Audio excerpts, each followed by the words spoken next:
Hello, everyone. Welcome here. My name is Damilola Afolabi. I am a cloud engineer, a software engineer at Boiler International.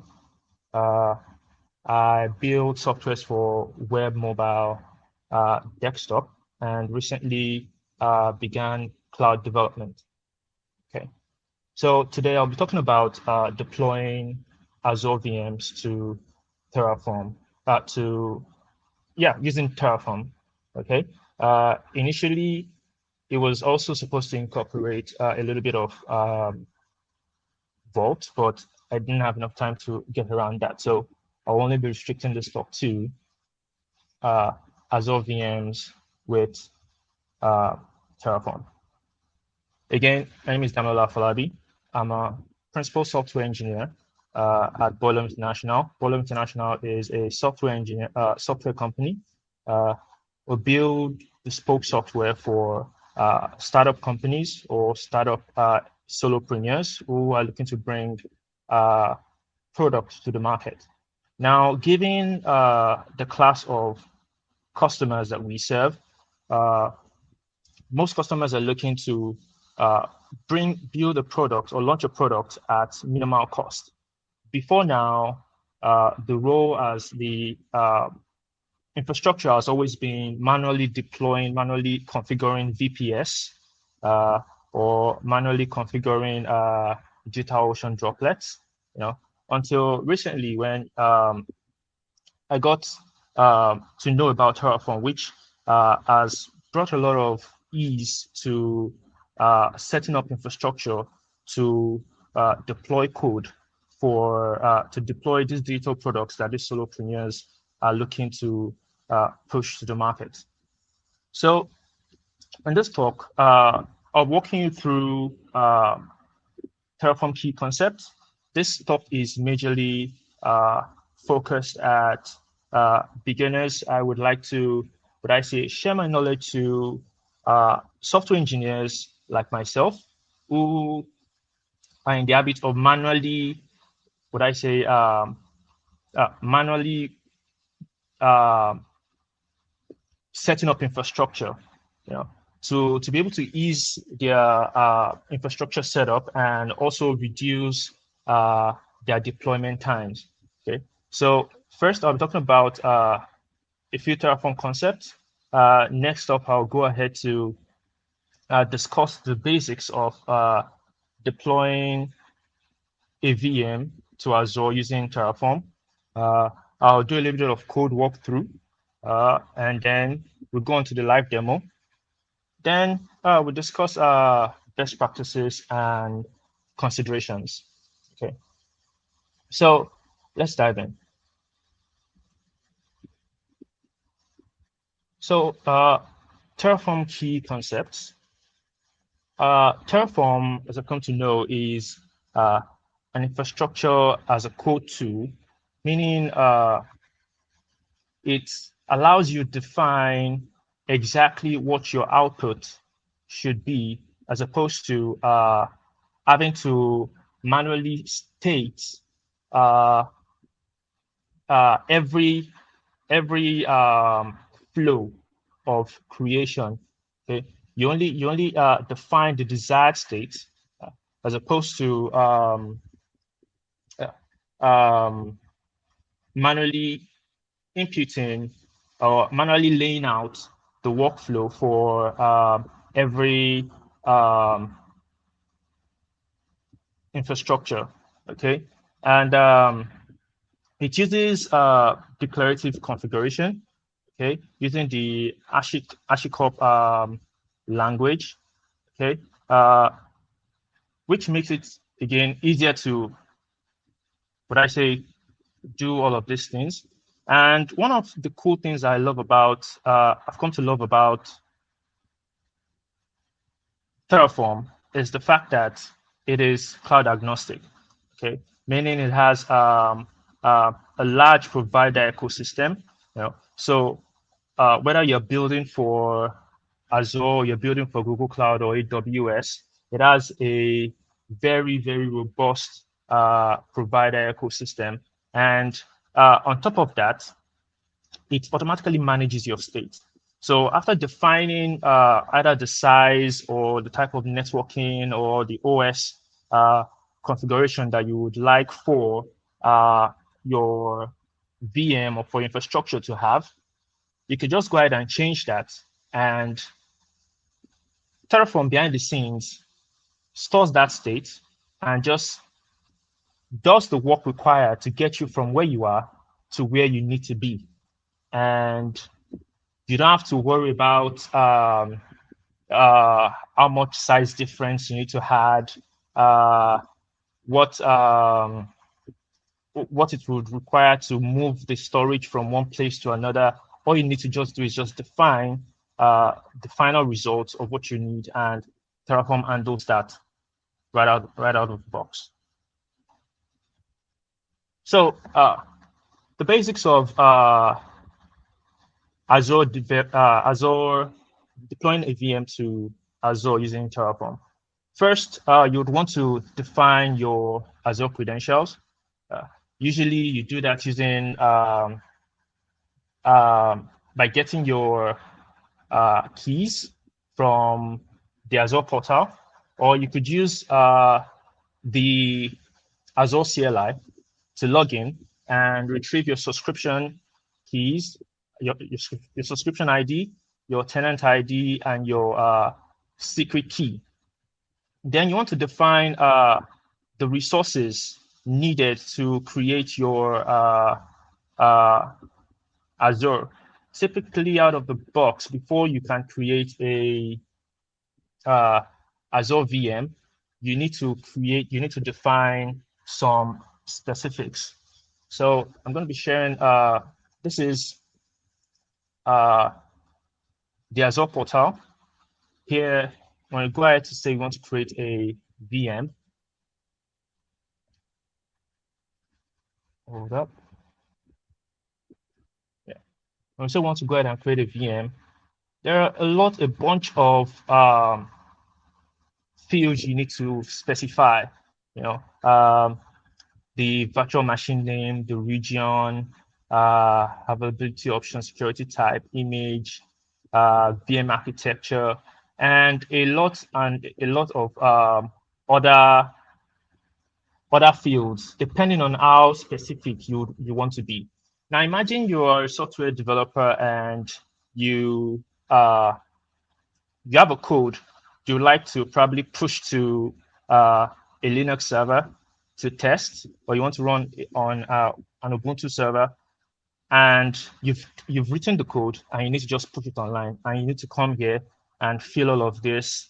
You know, it gets tiring. You tend to lose your flow. But imagine rather than that, you already have a template file written in Terraform, and all you need to do is Terraform init, Terraform plan, and Terraform apply. You know, and it creates that resource for you right out of the box, like fluidly, and you can go ahead and change the configuration files, and it updates that for you when you do Terraform apply. It just makes you want to build more software. It makes you want to deploy more software. So again, I'm addressing this from the pain point of software developers like myself who are looking to minimize deployment time. Most of the speakers that I've spoken past have given what I say a low-level overview, expert-level overview of what Terraform and other HashiCorp products bring to the market. And I wanted to dial this back a little for the newbies or for the noobs amongst us who are what I say seasoned software engineers, but are what I say foreign to some of the core benefits of what Terraform does for brings to the software development space for software engineers or cloud developers. So back to my slide. Okay, so yeah, go back. Yeah, so I spoke about right now. I'm talking about the basics of deploying a VM to Azure using Terraform. As I've shown you on the portal, there are a world of configurations you need to make. Now imagine you have to do that like 3, 4, 5 times a day. Say because you want to have different test environments.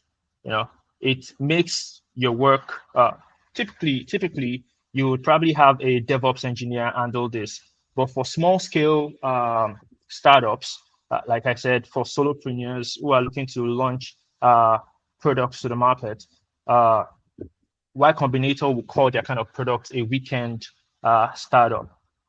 And for those kind of teams, this is a very useful tool to actually use to deploy, to architect infrastructure, to deploy infrastructure in little to no time. Okay. So yeah, so what do you need to deploy a VM on Azure? You need a resource group, which acts like a folder to encompass every other resource you'll be creating. You need a virtual network. You need a subnet. You need a network interface card, which acts as network connector between your VM and the world. You need a public IP address that would allow you access the VM. You need a network security group, which help you cluster your security. You need OS disk. What is the size of the disk space that you are allocating to your VM? And what's the OS of the VM that you are deploying? And what are the user credentials that you'll be using to access this VM? I imagine having to, what I say, define this over and over again from the Azure portal. It gets, what I say, frustrating for developers. As a developer, my experience with development, it's cooler when I can just write my code, test it, maybe on my local machine, and then git push, to GitHub and feel like, okay, I'm done. Now imagine having to leave all of that and go to a Azure portal and begin clicking to create VMs. It breaks the flow. But with Terraform, you can easily do things like create VMs, test your code, push your code onto it, test it, and destroy the VM in little to no time. So next, I'm going to do a code walkthrough for all of these things that I've mentioned, and show you what it actually entails to create a VM in Azure.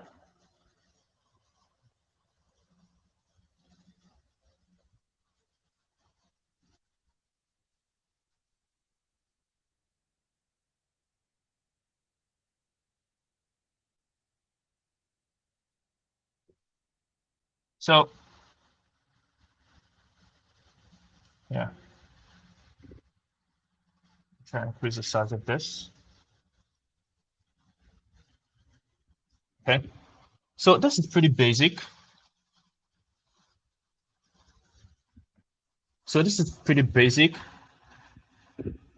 Again, I've included, I need this to be as straightforward as possible for new the software engineers who are looking to enter this space, this infrastructure as a code space, as a way to further streamline their deployment or their time to market or their code testing.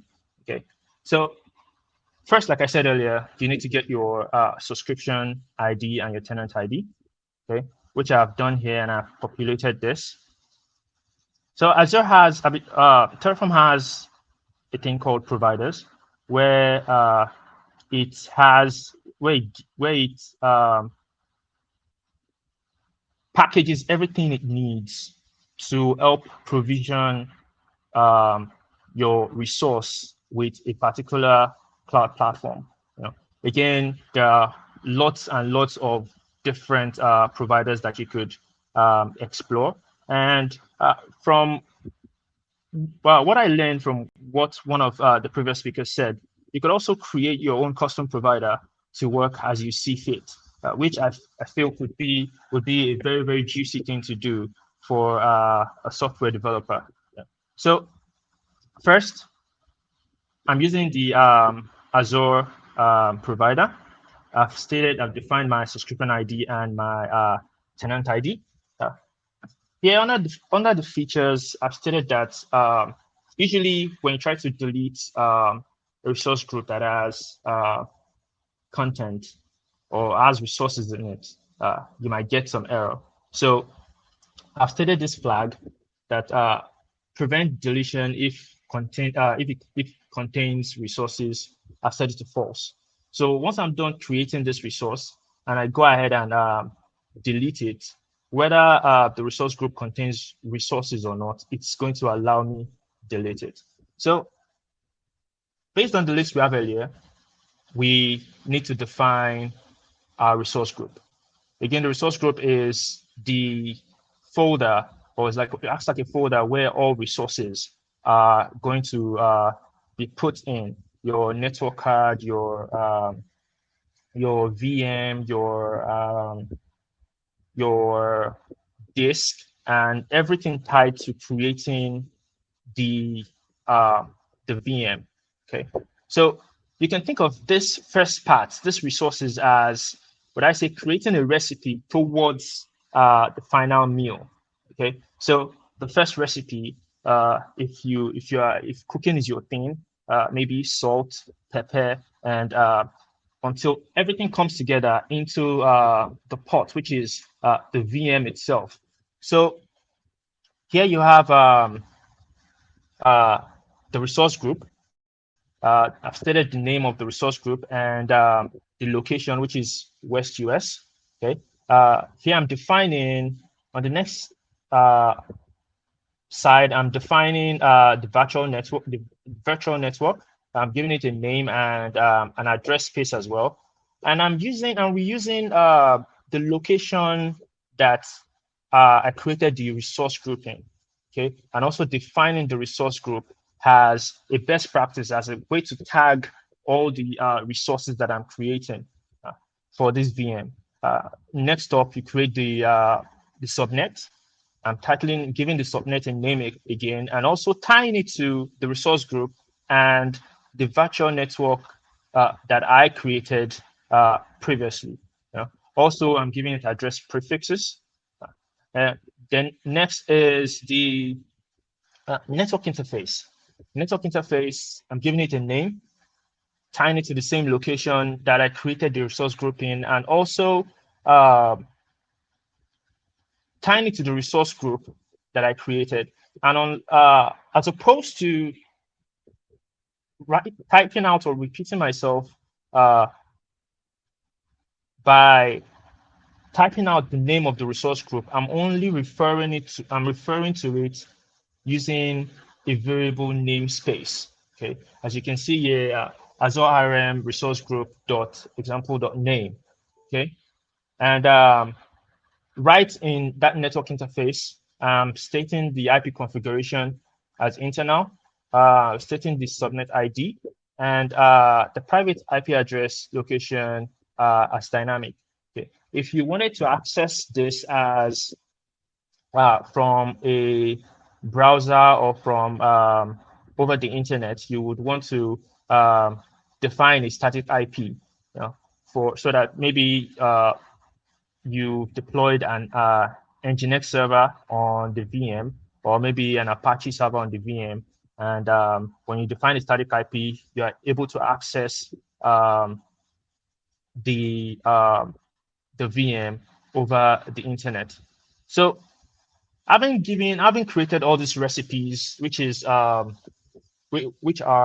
the resource group, the virtual network, the subnet, the network interface, it's now time to create the virtual machine. So in the virtual machine definition code block, I'm defining the name for the virtual machine, which is AZ demo VM.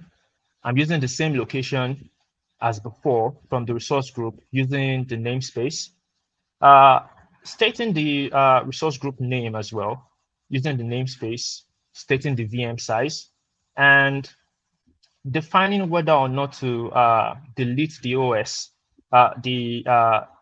disk on delete, or deleting it on termination, or on terminating the VM.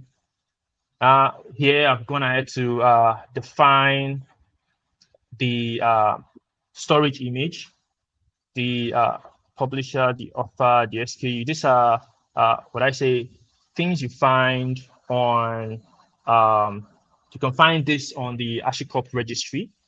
And also you can also find it on Azure Azure storage list. You can query that using the command line, the Azure CLI. Yeah. So up next, creating the storage OS disk. I've defined the name, defined the caching system, the create option, the manage disk, the manage disk type. Now the OS profile, the computer name, the admin username, the password. As you can see, I've defined the generic password and the username for this VM I'm trying to create. Okay. So OS profile, Linux configuration, disable password authentication false. This allows me to log in using the username and password, although I won't be doing that here. I will only be creating the VM, showing you on the portal that the VM was created, and I'll go right ahead to destroy the VM again. Okay, so here, which is the last line, the network interface we've created earlier, which was this resource. Trying to pull it up. Okay, here. So the network interface we created here, we've also pulled it into the VM configuration. Okay, so in this folder structure, that you see to the left here, there's only one file. Every other file was created when I ran Terraform init. So there are basically 3 steps to doing this. 3 steps. I try to not overcomplicate it. So first, I created a folder, Azure VM, and in that Azure VM folder, I created a file, just one file, Azure VM.tf. And in that file, I defined all the configuration I need for this VM to work, or for this VM to be created. And then I ran Terraform init. By running Terraform init and Terraform plan, it creates some of this. It created some of these files that you now see to your left. Okay, so Terraform init is how you initialize Terraform. So when you run Terraform init, it goes ahead and gets all the configuration, it queries the provider and gets everything it needs to run what you've stated. When you run a Terraform plan, it goes out to plan out your configuration. It goes out to plan out your deployment. Remember when I said earlier that it takes you from where you are to where you need to be without you having to worry about the distance in between. So when you click Terraform plan, it just evaluates it. Okay, earlier you had a OS disk that has storage size of 40 gigs. Now you've updated it to a storage size of 120 gigs. What do I do? Terraform thinks so what do I do to get this from point A to point B? Okay, and it does that and shows you the plan. Then you go ahead and run Terraform apply, which then goes ahead and creates the VM. Okay. So in this state, in this demo here, I've already ran Terraform init and also ran Terraform plan. I actually already ran Terraform apply to create the VM, and I've destroyed the VM multiple times, which is actually a cool thing. It's not something you would fluidly do from the Azure portal. So next up, I would be showing you I'll be showing you a live demo of this code that I wrote there. So I haven't shown you the code walkthrough. I'll be showing you a live demo of this code. So go ahead and present screen. Time window and okay. So like I said, I've created and destroyed the VM. Before I go ahead and run that code, let's take a quick peek at the Azure portal to see what we have there right now. Done.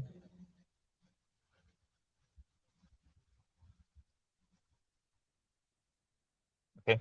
So the previous screen we had where I showed you all the requirements for creating a VM. So I'm going to go back to list out the virtual machine. So as you can see here, there is absolutely no virtual machine on this account. Okay. So I'm going to refresh one more time. So you could actually see that. So I'm refreshing one more time. That's empty. No virtual machines. So I'm going to go back to my terminal and share screen, terminal. Yeah. Okay. So here's my terminal. I'm going to do an ls so you see what we have here. So this is the Azure VM.tf file, which is the Terraform file. And again, I already ran Terraform init, but for the sake of this demo, I'm going to do that again.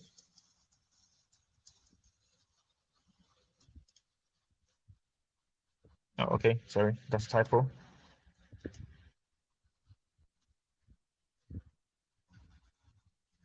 So initializing Terraform. So it is initialized Terraform. I'm going to run Terraform plan.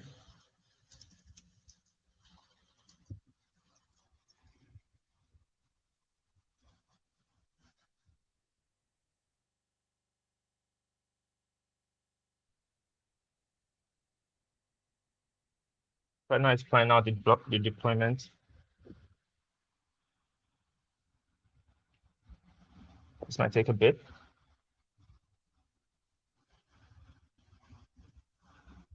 Again, I didn't need to run Terraform plan because I already did that, when I tested the code. But for the sake of this demo, I wanted you to see what that's like. So having run Terraform plan, it goes ahead to show you what the plan would be for deploying the current VM that you have, all the resource that will be created when you go ahead and apply this plan. Okay, so having done that, I will go ahead and run my last command, which is Terraform apply.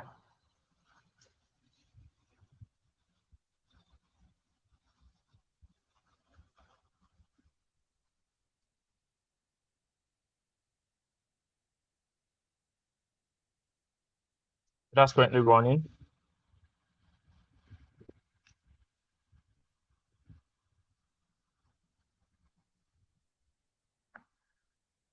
So it shows me the plan again and asks me if I'm okay with it. It said Terraform will perform this action described above. Only yes if will be accepted to approve. Okay, so go ahead and type in yes, and it goes ahead and begins creating the resources that I've defined in the Terraform file.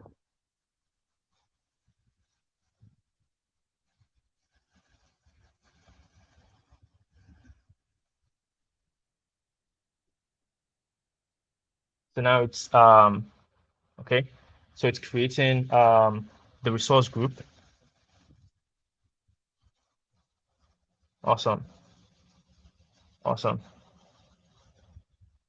So it's done creating the resource group, and yeah.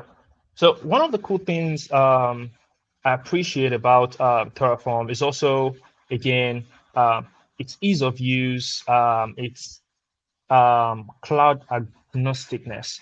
The fact that it's not tied to one single provider.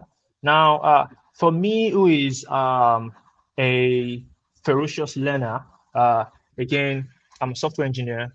I started my journey building for web, then moved on to mobile development, web full stack, moved down to mobile development using Flutter and Dart. Then picked up GCP, went on to AWS and Azure as a way to get a 360 view of what it looks like to actually build software, irrespective of what platform it is. Now, if I had to if one person had to go ahead and learn all of those things through and through, learn how to deploy softwares for those individual platforms, it's going to be hectic. And it takes the time away from you learning to actually own your skills as a software developer into a shift in career. Okay. So, but one of the cool things that's one of the things cool, that's where Terraform shines. It allows you to use one single nifty tool to interact with this cloud platforms, irrespective of what they are. You just need to know what you need to define, what you need to deploy. Are you trying to deploy a VM? Are you trying to deploy a database? Are you trying to deploy a virtual network? You just need to understand, okay, before I can create a VM on Azure, I need a resource group, a disk, a network, and I just need to just define that. And I can go ahead and Terraform will go ahead and create all of that for me. When you weigh that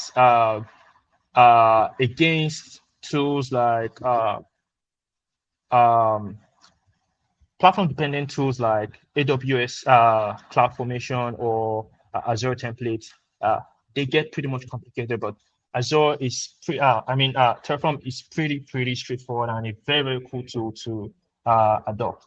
So it's done creating the VM now, and I'm going to switch back to my Azure portal to show you. So share screen, and there we have it. So currently sharing my screen, and from before it's empty. I'm going to refresh that, and voila, we have it. We have the Azure VM I just created,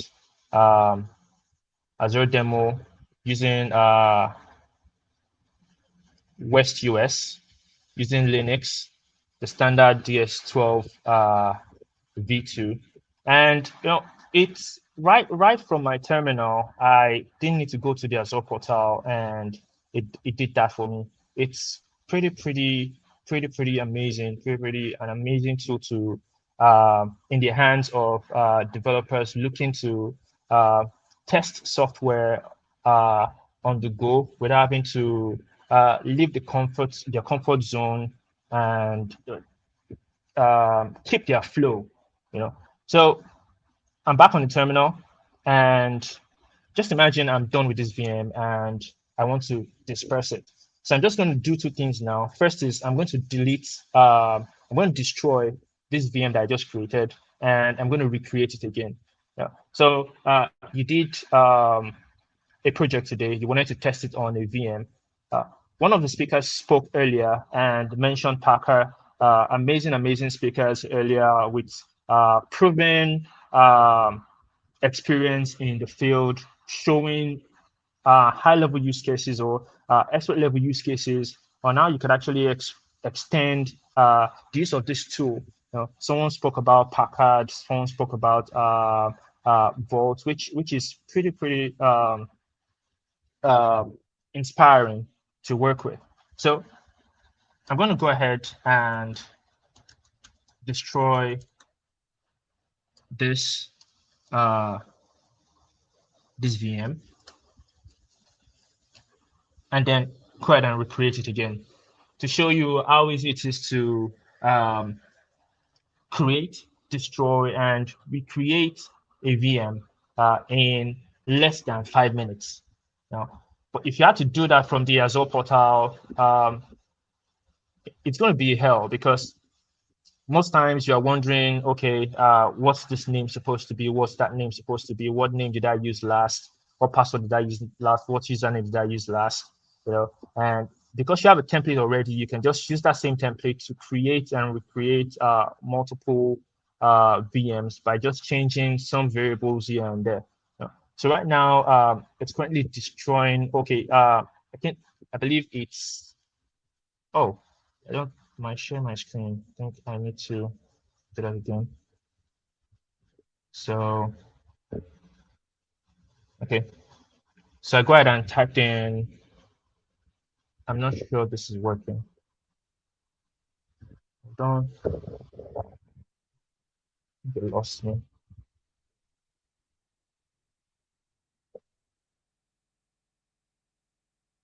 Hello.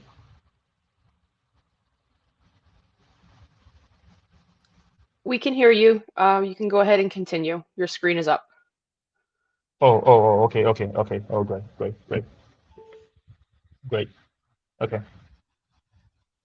So, yeah, I typed in Terraform destroy, and it has laid out the resources that are going to be deleted. And yeah, I get a chance to review it one last time, and before I go ahead and type in yes.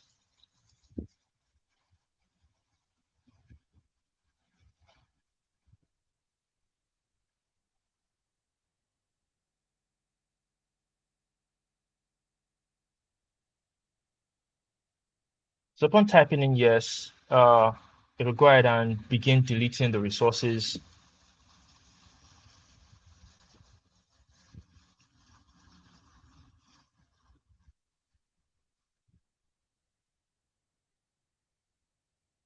So here you can see it delete resources that I've created.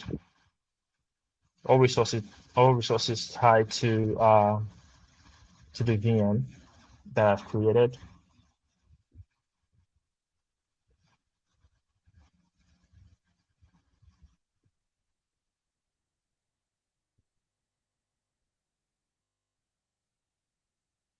And this would only take a minute or two, and which again expresses the fluidity, the power of this nifty tool that that we can just that developers can, what I say, exploit to ease their development workflow.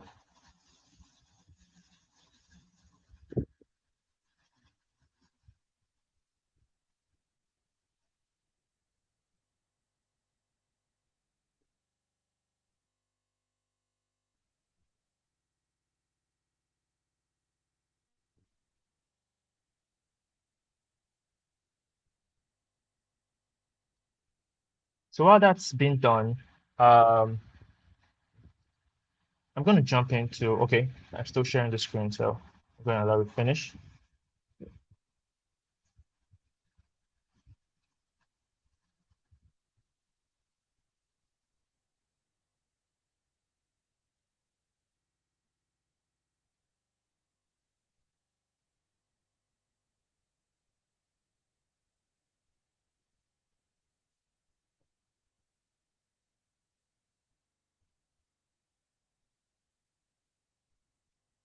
So it's destroying the resources that's destroyed the network interface card, uh, still destroying the network, I believe.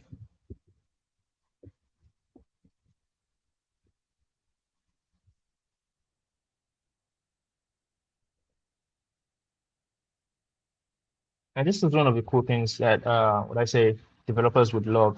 It's more like it seems like probably updating your PC or what I say running brew update or apt-get update, and they don't have to go ahead and click.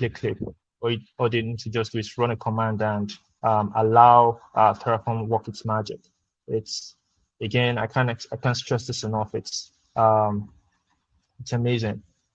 So while this is going on, I want to go ahead and talk about the last part, which is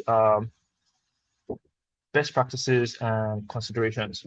Okay, so although I wrote this code in, oh great, it's done, and that only took 1 minute 25 seconds, which is a so little time, and then I could go ahead and create the same VM again without having to retype the code or go back to the Azure portal to do any of that. So last part I want to talk about is best practices and considerations.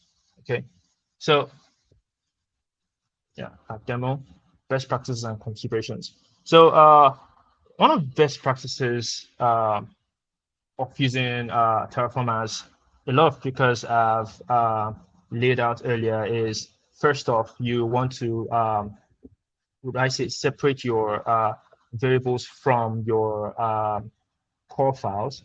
Next up is a lot of speakers or use cases, I see them pushing their state file to a bucket. So a bucket so that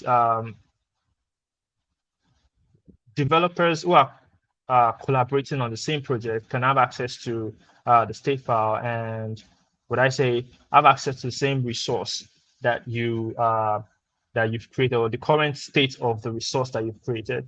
And again, that's great for on a large scale, but here I'm talking about small teams, a team of 3, 4, 5.